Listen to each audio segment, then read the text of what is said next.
Rafik wiped the last smear of engine grease from his forearm and stared at his reflection in the workshop mirror, a dented, oil-streaked piece of glass nailed to a post. He barely recognized the man looking back. His cousin had insisted he go on this blind date, claiming the girl was classy but kind. Still, Rafik felt like an imposter. He ran a hand through his hair, buttoned up the one good shirt he owned, and practiced a smile. "You've got this," he whispered, though the words didn't sound convincing. By the time he reached the restaurant, the neon sign flickered against the polished glass windows like it was warning him not to go in. Inside, chandeliers glittered above velvet booths, and waiters glided like they were floating on air. He felt the weight of every eye judging his scuffed shoes. "Reservation for Rafik," he mumbled. The host nodded politely and gestured toward the dining area. She said the woman would be in a blue dress. His eyes scanned the room, then stopped. Near the window sat a young woman in a soft blue gown, her hair falling gracefully over her shoulders. A wheelchair stood beside her table. She looked up and smiled faintly, almost shyly. "Zara?" he asked, stepping closer. "Yes," she said, her voice gentle but firm. He exhaled with relief and sat down. Conversation came slowly at first, his nerves clashing with her calm composure. She asked about his work, and he told her about fixing cars, about finding beauty in broken machines. She listened, not with pity, but with genuine curiosity. Her laugh was light but careful, as if joy was something she hadn't felt freely in a while. As they spoke, Rafik noticed the way her hands trembled slightly when she lifted her glass, the quiet strength in her posture. For the first time in his life, he forgot about appearances, the grease, the money, the difference between their worlds. The waiter brought dessert. Time had disappeared. Rafik felt strangely at peace, as though fate had arranged this table just for him. He didn't yet know the truth, that this wasn't his date. He hadn't met the woman he was supposed to. He'd met someone fate had chosen instead. The waiter returned with the bill, placing it gently between them. Rafik reached for it instinctively. "Please, allow me," he said, fumbling for his worn-out wallet. The woman, Zara, as he believed, smiled softly. "You don't have to. I invited you here, remember?" Her tone was teasing, but kind. Still, something in her eyes shifted, like she was measuring him, testing his reaction.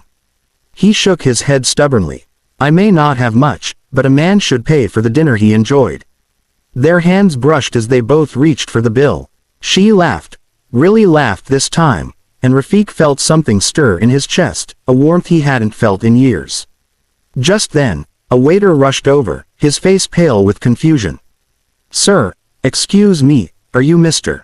Rafik Khan?" Rafik blinked. "Yes, why?" The waiter looked from him to the woman in the wheelchair, panic flickering in his eyes.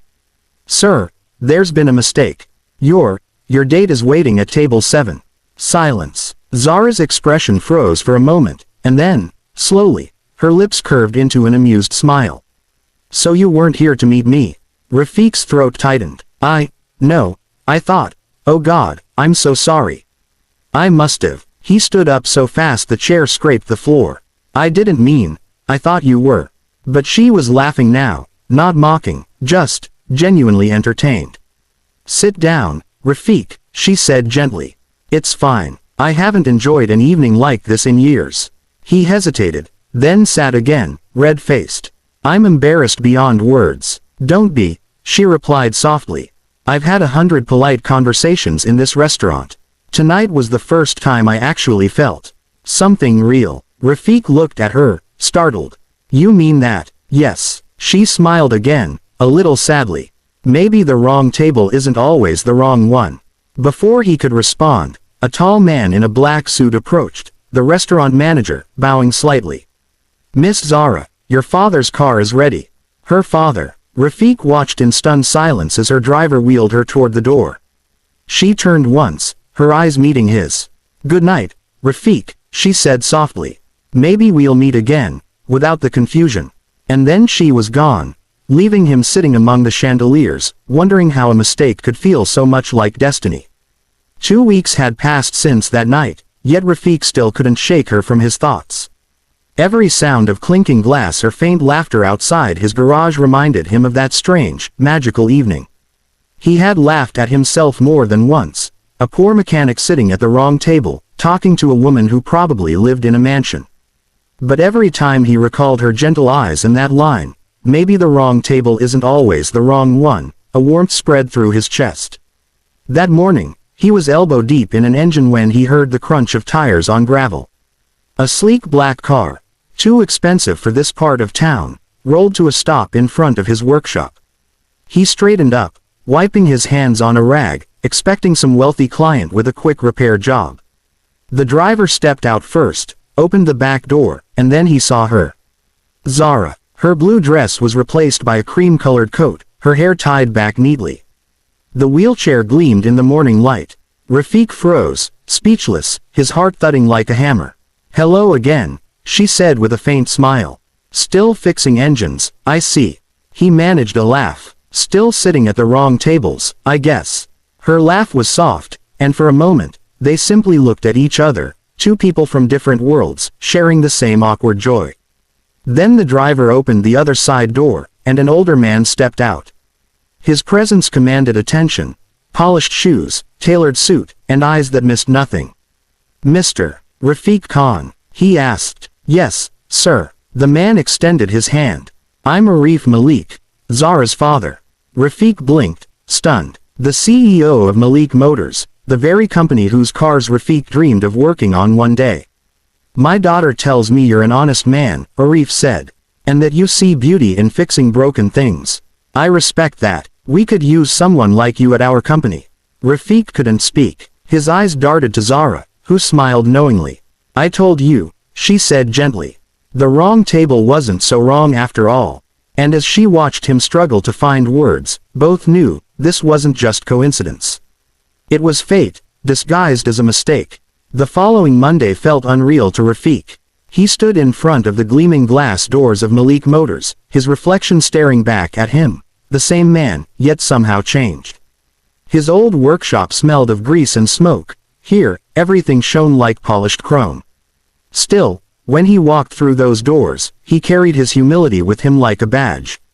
Zara's father had kept his word. Rafik was hired as a junior mechanic in the company's elite service division. Most of the staff wore crisp uniforms and polite smiles that didn't reach their eyes. They called him the charity hire, behind his back. He ignored them. He had endured worse. But every afternoon, around the same time, Zara would roll into the garage in her wheelchair. She never interrupted his work, just watched quietly as he tinkered with engines, asking the occasional question about pistons or fuel injectors. At first, he thought she was just being kind. Later, he realized she genuinely wanted to understand his world. One day, as he worked beneath a luxury car, her voice floated to him. "You fix everything like it's alive," she said softly. "Like you're giving it another chance." Rafik slid out from under the car, wiping his hands. "Machines are honest," he said. "If they break, it's for a reason. People, not so much." Zara smiled, sadness flickering in her eyes. "Then maybe I'm part machine. My body doesn't always do what I want." He met her gaze steadily. "And yet, you're the strongest person I've ever met." Silence settled between them, comfortable, meaningful. For the first time, she didn't look away. Weeks turned into months. Their friendship deepened, threaded with unspoken affection. Rafik's skill and sincerity began earning him respect, not pity. The CEO himself often watched from afar, quietly approving the bond forming between the mechanic and his daughter. One evening, as the sun dipped behind the glass walls, Zara rolled beside him, holding 2 cups of tea. "You know," she said, handing him one, "if you hadn't sat at the wrong table that night." He chuckled. "I'd still be fixing cars in a dusty garage." She smiled. "Maybe. But then I'd still be eating alone." They sat there quietly, 2 unlikely souls bound by a beautiful accident. And sometimes, destiny just needs one wrong turn to make everything right.